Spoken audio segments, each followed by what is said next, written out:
We have some beliefs we know about, i.e. that we're conscious of, but most of them are so ingrained we don't even know they're there. So like the submerged part of an iceberg, although these beliefs are under the surface, they can be life-changing and potentially destructive.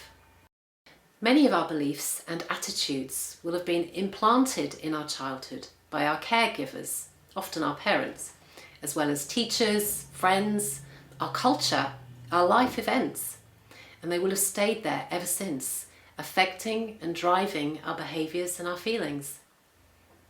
Even the most loving and supportive parents may have unconsciously implanted thoughts in us that are still there today, limiting our lives and limiting our relationships.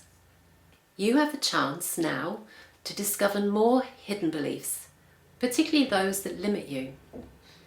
Through uncovering them, you can lessen their impact on your actions and reactions, because when you're aware of them, you can challenge them, check them out, and see if they're still relevant for you today.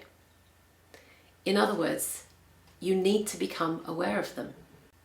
So let me tell you what I mean with some examples that will make this clearer, and then I'm going to invite you to investigate some of your own habitual limiting beliefs and behaviours.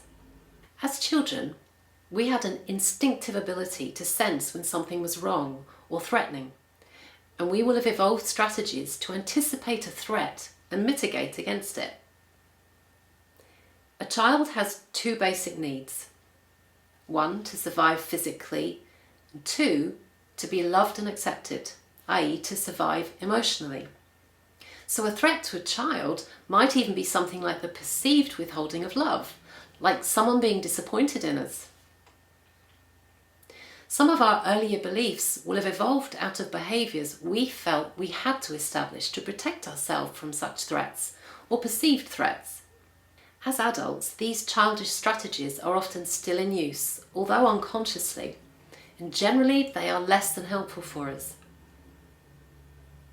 So for instance, if you were a sensitive and emotional young boy and showing your sensitivity or expressing your feelings resulted in you being criticised, shamed, or even worse by your parents, teachers, or perhaps peers, in order to stay safe and avoid criticism and shame, which will have felt threatening, you're likely to have learned to hide your feelings and instead found a behaviour that gave you a much better chance of being loved and accepted.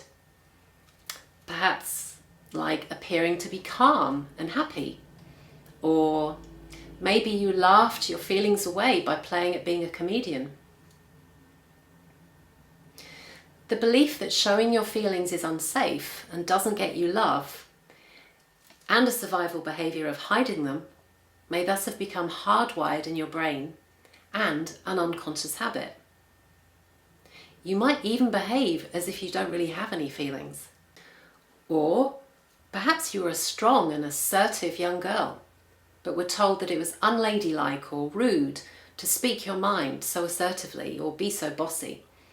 Perhaps someone shouted at you or put you down, so you shut down your ability to lead, be strong, determined, and speak your mind.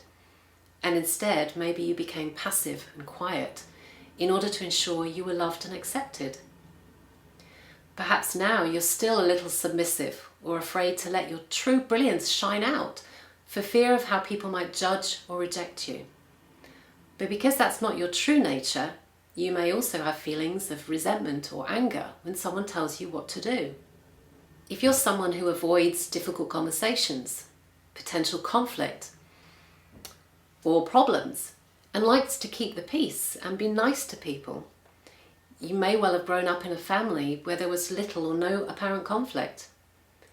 Perhaps it was avoided because your parents didn't know how to deal with it either. Maybe you learned to push down anger rather than express it, just like they did. Alternatively, there may have been a lot of unpleasant conflict in your childhood, so to protect yourself, you're likely to have done everything you can to avoid adding to it. Or perhaps you tried to keep the peace and suppress your feelings, which you may still do today. These unconscious behaviours often seem to sabotage much of what we do in our adult lives and particularly our relationships. They become like internal voices, storytellers in our heads or misleading guides. They have an opinion on what we do and on what others do, which is usually unhelpful, and they guide us to behave in ways that no longer serve us. Different schools of thought call these parts of us different names. You may have heard of words such as sub-personalities, inner critic, defense mechanisms, but I prefer the name a lot of coaches use, saboteurs. So your next task is to get to know your saboteurs. You don't need to analyse them or even think a lot about them at this stage. Just become aware of them.